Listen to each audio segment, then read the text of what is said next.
Hello children. इससे पहले video में हमने नेताजी के चश्मे के पाठ का सार पढ़ा था और आपको बताया था कि इस पाठ की कथा वस्तु क्या है।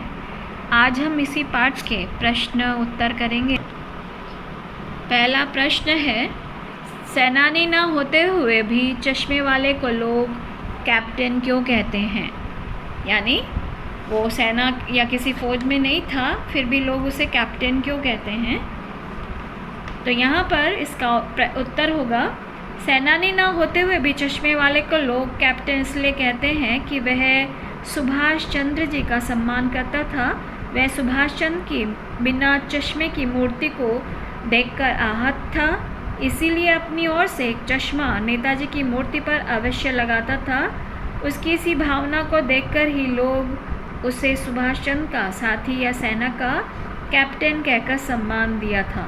चाहे उसका यह नाम उन्होंने व्यंग में ही रखा हो, लेकिन उसके ऊपर वह सटीक बैठता था।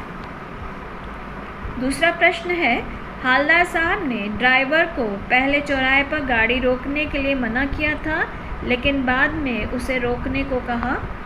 यहाँ पर 3 प्रश्न है इसी के अंतर्गत। हालदार साहब पहले मायूस क्यों हो गए थे? हालदार साहब यह जानकर मायूस हो गए थे कि कैप्टन की मृत्यु हो चुकी है, अतः अब उस कस्बे में सुभाष की मूर्ति पर चश्मा लगाने वाला कोई नहीं रहा होगा। अब मूर्ति बिना चश्मे के खड़ी होगी। दूसरा है, मूर्ति पर सरकंडे का चश्मा क्या उम्मीद जगाता है? मूर्ति पर सरकंडे का चश्मा यह उम्मीद जगाता है कि इस भारत में देशभक्ति अभी भी रहित नहीं हुई है, यानी देशभक्ति अभी भी कायम है। एक कैप्टन ही नहीं रहा तो क्या हुआ, अन्य लोग उस दायित्व को निभाने के लिए तैयार हैं। और विशेष बात यह है कि सरकंडे का चश्मा किसी गरीब बच्चे ने बनाया है और उम्मीद है कि आने वाली पीढ़ी देश को ऊपर उठाने का अपने आधार पर प्रयास करते रहेंगे। ग है, हालदार साहब इतनी सी बात पर भावुक क्यों उठे? हालदार साहब के लिए सुभाष चंद्र की मूर्ति पर चश्मा लगाना इतनी सी बात नहीं थी, यह उनके लिए एक विशेष बात थी। यह बात उनके मन में आशा जगाती थी कि कस्बे में देशभक्ति जीवित है, देश की नई पीढ़ी में देश प्रेम जीवित है। इस खुशी और आशा से वे भावुक हो उठे। आगे आप ये पान वाले का एक रेखा चित्र आप कर ही देंगे।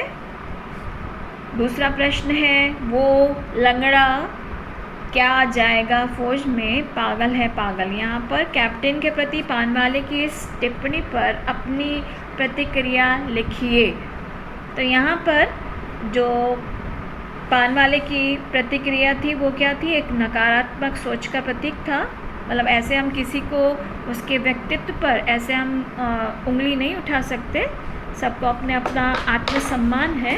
तो जैसे कि यहाँ पर कैप्टन था, बूढ़ा था, लंगड़ा था, लेकिन फिर भी वह अपने आधार पर जो उसका चश्मा बेचने का था और उस चश्मे से बिना चश्मे लगाए हुए नेताजी की मूर्ति थी तो उस पर वो चश्मा लगा देता, तो उसकी एक देशभक्ति भावना हमें यहाँ पर प्रकट होती है। तो हमें ऐसे लोगों का मजाक नहीं बनाना चाहिए। अब इसके बाद देखिए प्रश्न नंबर 7, जब तक हालदार साहब ने कैप्टन को साक्षात देखा नहीं था तब तक उनके मानस पटल पर उसका कौन सा चित्र रहा होगा, अपनी कल्पना से लिखिए। तो मानस पटल यानी मन पर। तो यहाँ पर जब तक हालदार साहब ने अपनी आंखों से चश्मे वाले को नहीं देखा था तब तक उनके मन में कैप्टन की मूर्ति कुछ और थी, यानी वो कैप्टन के प्रति कुछ और ही सोच रहे थे। उन्होंने सोचा था कि कैप्टन शरीर से कैसा होगा, हट्टा कट्टा व्यक्तित्व वाला होगा, वह सिर पर फौजी टोपी पहनता होगा और वह नेताजी के साथ आज़ाद हिंद फौज का एक सक्रिय सिपाही होगा। तो ऐसी उन्होंने अपने मन में उसकी छवि बनाई हुई थी। आगे जो 2 प्रश्न हैं मैं वो आपको करने के लिए दूंगी, क्योंकि ये आपकी सामान्य ज्ञान पर आधारित हैं। जैसे कि हम अपने कस्बे शहर में चारों ओर देखते हैं, कस्बों, शहरों, महानगरों के चौराहे पर किसी न किसी क्षेत्र के प्रसिद्ध व्यक्ति की मूर्ति लगाने का प्रचलन सा हो गया है। यानी कोई ना कोई, जैसे हमारे सहारनपुर में भी चौराहों पर किसी न किसी नेता की मूर्ति है, और वह मूर्ति क्या प्रदर्शित करती है उसके बारे में बताएंगे। इस तरह की मूर्ति लगाने से क्या उद्देश्य हो सकते हैं? पहला ये है, यानी जो मूर्ति लगाने का उनकी जो सोच है वो क्या है, लोग उसके विषय में क्या जानेंगे, लोगों को उनसे क्या प्रेरणा मिलेगी, तो ऐसे आप इसको लिखेंगे। दूसरा है, आप अपने इलाके के चौराहे पर किस व्यक्ति की मूर्ति स्थापित करवाना चाहेंगे और क्यों? यानी सबके अपने अपने आदर्श पुरुष होते हैं, आदर्श नेता होते हैं, तो उनमें आप सोचकर अपने आधार पर लिखेंगे। ठीक है। उस मूर्ति के प्रति आपके एवं दूसरे लोगों के क्या उत्तरदायित्व होने चाहिए? यानी मैंने पाठ की शुरुआत करने में भी आपको बताया था कि हमें नेताओं की मूर्ति का, उनकी जयंती, उनके वर्षगांठ पर ही हमें ध्यान नहीं रखना चाहिए, बल्कि हमें हमेशा उनके रख रखाव, उनके देखभाल के लिए हमें आगे आना चाहिए। तो इस तरह से आप इसका उत्तर लिख देंगे। अब है प्रश्न नंबर 9। सीमा पर तैनात फौजी ही देश प्रेम का परिचय नहीं देते।